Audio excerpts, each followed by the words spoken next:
Γεια σας παιδιά, είμαι σε ένα... Γεια σας παιδιά, είμαι σε ένα αυτό εστιατόριο και αν δεν ακούμε καλά συγγνώμη, γιατί έχει μουσική και δείτε τι έχει εδώ.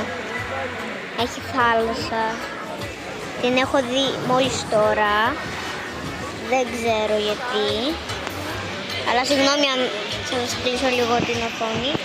Και εδώ είναι η θάλασσα, τη βλέπετε όλοι. Πήγε να μην φάνεις. Ναι.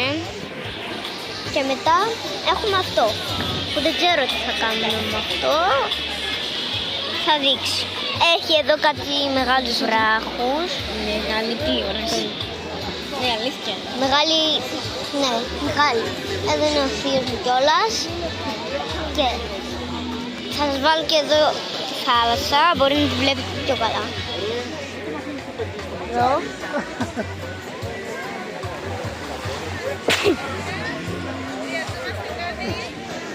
Και είναι τέλεια.